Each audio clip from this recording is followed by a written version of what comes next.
Assalamualaikum warahmatullahi wabarakatuh. Kami dari kelompok 3 yang beranggotakan 8 kelompok, di antaranya adalah Velia Putri Indayani, Wahyu Widya Ningrum Amfri, Yuli Mustikasari, Yuliawati, Ahmad Dhani Leo Iko, Ade Juliati Kasari, Aksa Fernanda Saputra, dan Aryan Yoga Saputra akan menjelaskan materi tentang Managing in Global Environment untuk memenuhi tugas mata kuliah pengantar manajemen. Yang pertama, mengelola lingkungan global. Dalam mengelola lingkungan global, pastinya akan mengalami beberapa tantangan. Tantangan itu seperti munculnya para pesaing baru secara tiba-tiba, memahami perbedaan budaya, politik, dan ekonomi, berhubungan dengan peningkatan ketidakpastian, ketakutan, dan kegelisahan, penyesuaian terhadap perubahan lingkungan global, dan menghindari parokialisme atau pandangan sempit terhadap dunia. Selanjutnya adalah sudut pandang global. Sudut pandang global itu ada 3. Yang pertama yaitu sikap etnosentrisme. Sikap etnosentrisme adalah suatu keyakinan parakolisme bahwa pendekatan dan praktek kerja yang paling baik adalah yang berasal dari negara asalnya sendiri. Yang kedua adalah sikap polisentri. Sikap polisentri adalah pandangan bahwa para manajer di negeri tuan rumah atau host country mengetahui pendekatan dan kerja praktik terbaik untuk menjalankan bisnis mereka.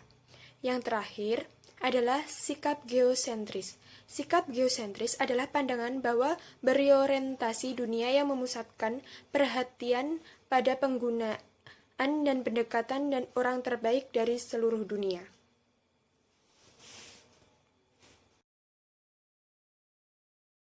Baik, untuk materi yang selanjutnya kita akan membahas tentang perjanjian perdagangan regional. Yang pertama ada the European Union.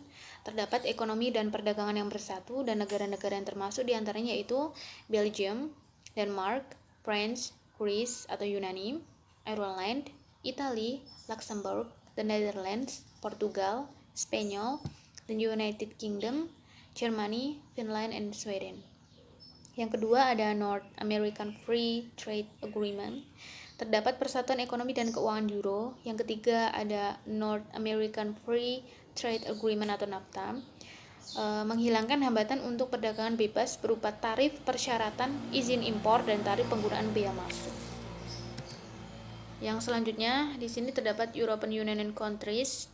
Kita bisa melihat peta negara Eropa Serikat. Mungkin teman-teman bisa melihatnya sendiri. Yang selanjutnya terdapat perjanjian perdagangan regional, di antaranya yaitu Free Trade Area of the Americas atau FTA. Yang kedua ada Southern Common Market atau Mercosur. Yang ketiga ada Association of Southeast Asian Nation atau ASEAN. Dan juga terdapat Trading Alliance of 10 Southeast Asian Nation. Sebelumnya, perkenalkan nama saya Yuliawati. Saya akan menjelaskan ASEAN Member, the World Trade Organization atau WTO, dan perbedaan jenis organisasi global. Yang pertama yaitu ASEAN Member. Ini merupakan peta dari ASEAN Member, meliputi antara lain Myanmar, Laos, Thailand, Vietnam, Kamboja, Brunei Darussalam, Malaysia, Singapura, Indonesia, dan Filipina. Association of South Asian National atau disebut dengan ASEAN merupakan sebuah organisasi geopolitik dan ekonomi dari negara-negara di kawasan Asia Tenggara yang didirikan di Bangkok 8 Agustus 1967 melalui deklarasi Bangkok oleh Indonesia, Malaysia, Filipina, Singapura, dan Thailand. Organisasi ini bertujuan untuk meningkatkan pertumbuhan ekonomi, kemajuan sosial, dan pengembangan kebudayaan negara-negara anggotanya, serta memajukan perdamaian di tingkat regionalnya. Negara-negara anggota ASEAN mengadakan rapat umum pada setiap bulan November. Kemudian prinsip-prinsip utama ASEAN adalah yang pertama, menghormati kemerdekaan, kedaulatan, kesamaan, integritas wilayah nasional, dan identitas nasional setiap negara. Yang kedua, hak untuk setiap negara untuk memimpin kehadiran nasional bebas daripada campur tangan, subversif atau koersi pihak luar. Yang ketiga, tidak mencampuri urusan dalam negeri sesama negara anggota. Yang keempat, penyelesaian perbedaan atau perdebatan dengan damai. Yang kelima, menolak penggunaan kekuatan yang mematikan. Dan yang keenam, kerjasama efektif antara anggota. Selanjutnya yaitu The World Trade Organization atau WTO.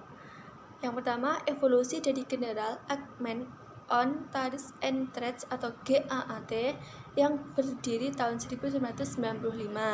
Yang kedua, berfungsi sebagai organisasi global yang mengatur perdagangan antara negara. Yang ketiga, memiliki 145 negara anggota. Yang keempat, mengawasi dan mempromosikan perdagangan dunia. Pertumbuhan global dan perdagangan di antara negara-negara tidak terjadi dengan sendirinya.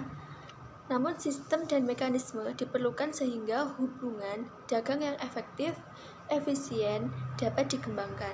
Salah satu mekanisme yang terpenting adalah perdagangan multilateral yang disebut dengan Organisasi Perdagangan Dunia atau World Trade Organization WTO. WTO atau Organisasi Perdagangan Dunia merupakan satu-satunya badan internasional yang secara khusus mengatur masalah perdagangan antara negara.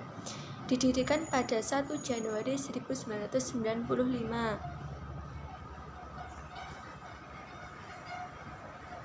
Pemerintahan Indonesia merupakan salah satu negara pendiri World Trade Organization atau WTO yang telah meratifikasi persetujuan pembentukan WTO melalui Undang-Undang Nomor 7 Tahun 1945. Fungsi dan tujuan WTO dalam Matriks 3 WTO antara lain: yang pertama, mendukung pelaksanaan, pengaturan, dan penyelenggaraan persetujuan yang telah dicapai untuk mewujudkan sasaran perjanjian tersebut. Yang kedua, forum perundingan bagi negara-negara anggota mengenai perjanjian yang telah dicapai beserta lampiran termasuk keputusan-keputusan yang ditentukan kemudian dalam perundingan tingkat menteri. Yang ketiga, mengatur pelaksanaan ketentuan mengenai penyelesaian sengketa perdagangan. Yang keempat, mengatur mekanisme peninjauan kebijakan di bidang perdagangan. Dan yang kelima, menciptakan kerangka penentuan kebijakan ekonomi global bekerja sama dengan Dana Moneter Internasional atau IMF dan Bank Dunia atau World Bank serta badan-badan yang berafiliasi. Kemudian, WTO memiliki beberapa tujuan penting, yaitu mendorong arus perdagangan antara negara dengan mengurangi dan menghapus berbagai hambatan yang dapat mengganggu kelancaran arus perdagangan barang dan jasa. Selanjutnya, memfasilitasi perundingan dengan menyediakan forum negosiasi yang lebih permanen. Hal ini untuk mengingat bahwa perundingan perdagangan internasional di masa lalu prosesnya sangat kompleks dan memakan waktu. Tujuan penting lainnya yaitu untuk penyelesaian sengketa, mengingat hubungan antar dagang sering menimbulkan konflik-konflik kepentingan. Yang selanjutnya yaitu perbedaan jenis organisasi global. Yang pertama, multinasional korporatif atau MNC, yaitu perusahaan yang menyelenggarakan operasi secara berarti di berbagai negara tetapi basisnya adalah negara asal. Yang kedua, transnasional korporatif atau TNC, perusahaan yang menyelenggarakan operasi yang signifikan di lebih dari satu negara tetapi mendesentrasikan manajemen ke negara lokal. Yang ketiga, borderless organisasi atau organisasi tanpa batas negara, jenis organisasi global yang menghilangkan batas-batas geografis artifisial. Organisasi tanpa batas negara itu dapat dikatakan mendekati bisnis global dari sudut pandang geometris. Misalnya, IBM telah melepaskan struktur organisasi yang berdasarkan negara dan mengaturnya kembali menjadi 14 kelompok industri.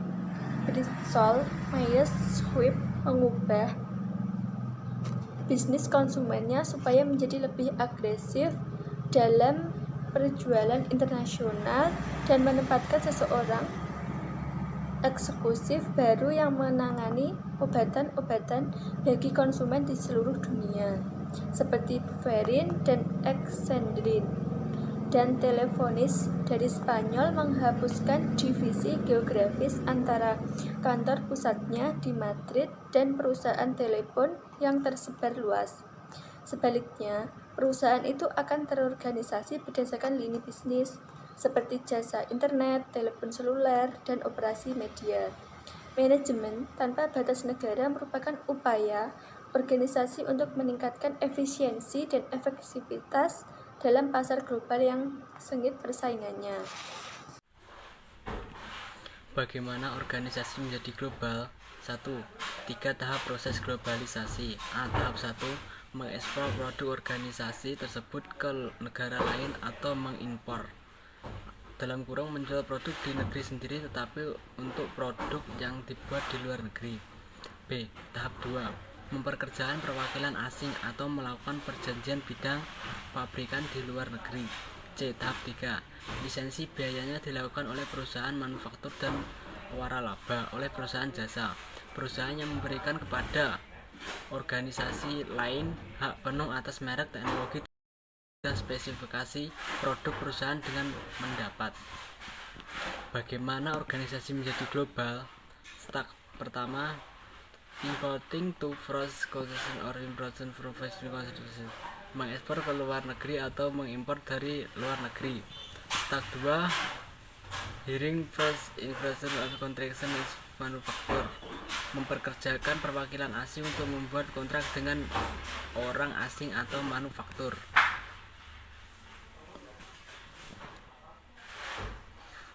Foreign subsidiary, anak perusahaan asing.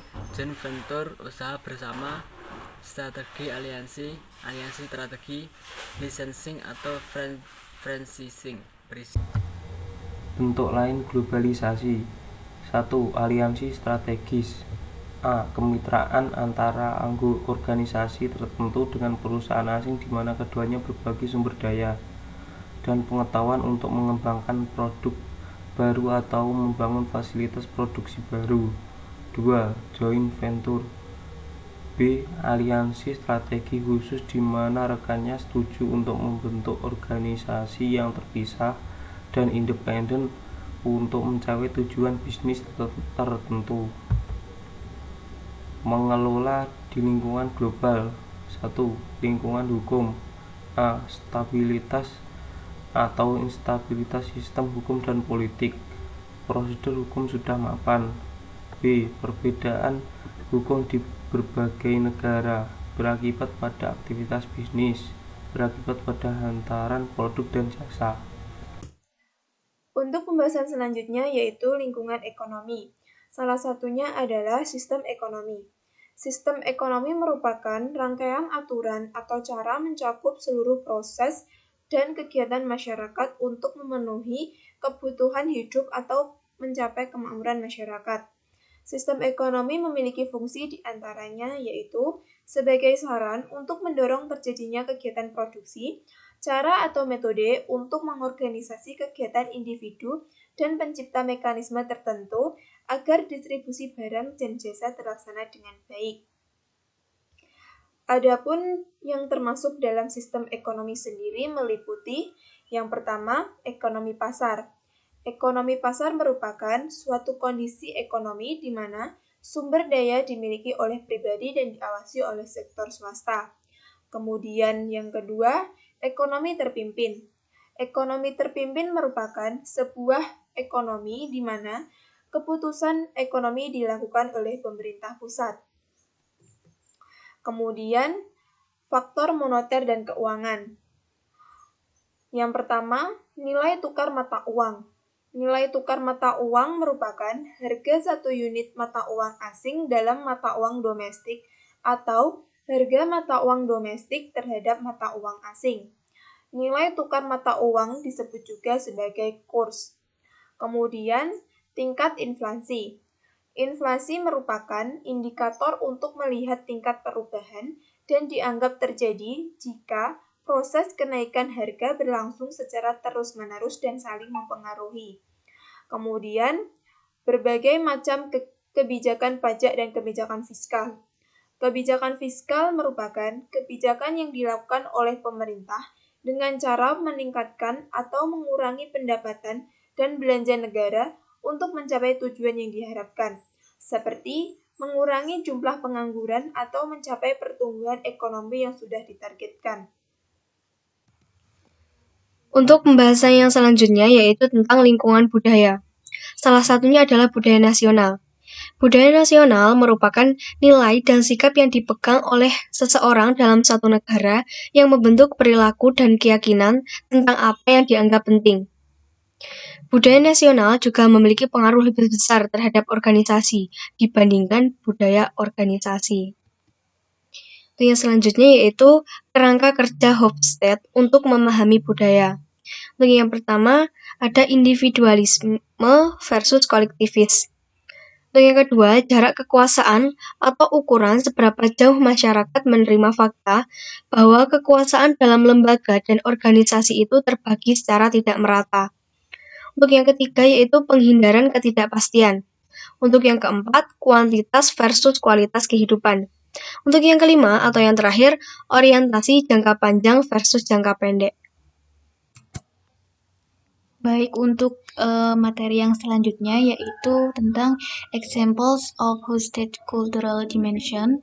Di sini saya akan membacakan beberapa negara yang sudah dikelompokkan dan merupakan salah satu contoh dari hosted cultural dimension. Untuk negara yang pertama yaitu Australia, termasuk individual, dan untuk power distance-nya itu small, uncertainty of awareness-nya moderate, dan quantity of life-nya itu strong.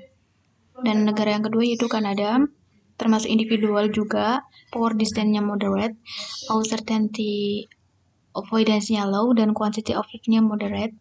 Dan untuk negara-negara yang selanjutnya, mungkin teman-teman bisa membacanya sendiri sesuai PPT yang telah kelompok kami sajikan. Materi yang terakhir yaitu tentang the global atau Global Leadership and Organizational Behavior Effectiveness Framework for Assessing Cultures, atau disebut juga sebagai kepemimpinan global dan kerangka efektivitas perilaku organisasi untuk menilai budaya. Ada dua bagian, yang pertama yaitu ketegasan dan juga individualisme atau kolektivisme. Untuk yang ketegasan sendiri, organisasi butuh orientasi masa depan, perbedaan gender, penghindaran ketidakpastian, dan juga jarak kekuasaan.